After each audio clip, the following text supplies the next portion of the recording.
Yesterday, I was getting late for office, so I jumped a traffic signal. And the moment I crossed it, I saw a cop standing there with his camera. He could not stop me, I was already gone. But from the moment I saw him, there was just one thought in my head. Oh God, please don't let there be a challan. Because once that challan comes, God knows what amount they'll write over there. 500,000, 10,000, I don't know. Then you'll have to spend more time arguing about all of this in that Lok Adalat. So the entire day, I was just praying this one thing to God. Hey Bhagwan, challan mat bhejna. And for the 2 days after that, I kept checking. I kept checking my messages. I kept checking that online portal. Nothing. No challan. My prayers worked. God is with me. God is real.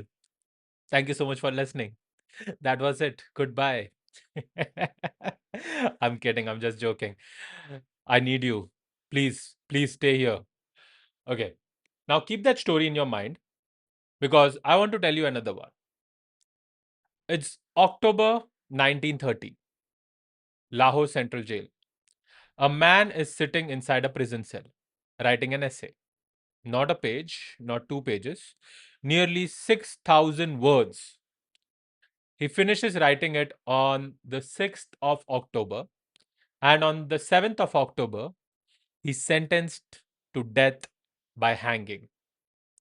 5.5 months later, he's executed. He's 23 years old. And 6 months after his death, a weekly newspaper in Lahore called The People publishes that essay. He never got to see it published. And this essay was called Why I'm an Atheist. And the man was Bhagat Singh. The interesting part is that he did not write it because someone asked him to. He wrote it because one of his friends told him that popularity has gone to your head. Your ego has come between you and God. To which Bhagat Singh responded with a 6,000 word essay. My friends don't even reply me with a thumbs up emoji. He wrote a 5,790 word essay. Now, here's what I want to talk about. And let me just take the liberty to talk on behalf of all the believers. The smallest inconvenience happens to us, and we pray. A phone slips from our hand. Oh God, exam results is about to come. Oh God, interview. Oh, hey Bhagwan, interview sahi kar dena, please. Traffic challan. Definitely, oh God. We don't even think, we just pray because I don't know why. But here's a man who knows a death sentence is only days away. His friends ask him to pray. Even the prison guards at one point of time, the cops inside the prison, they ask him to pray.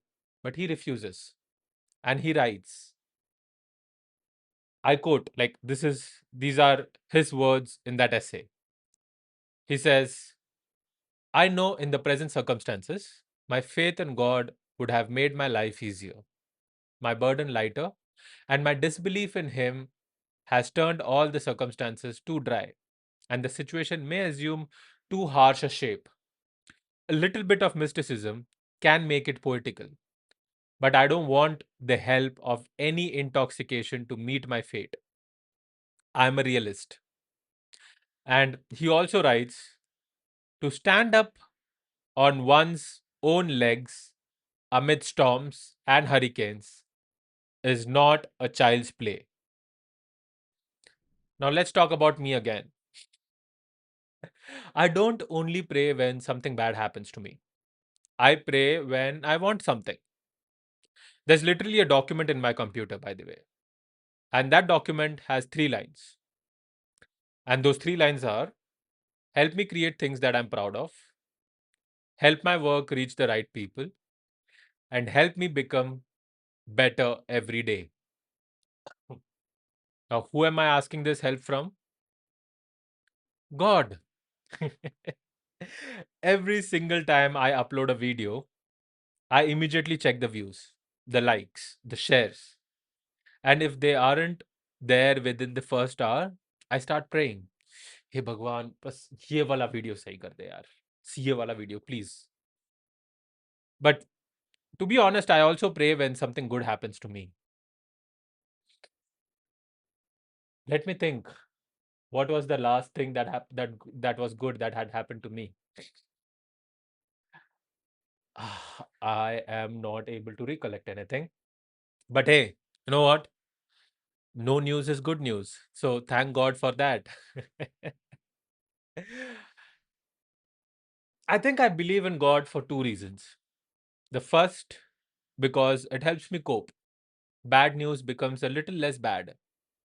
Fear becomes a little less scary.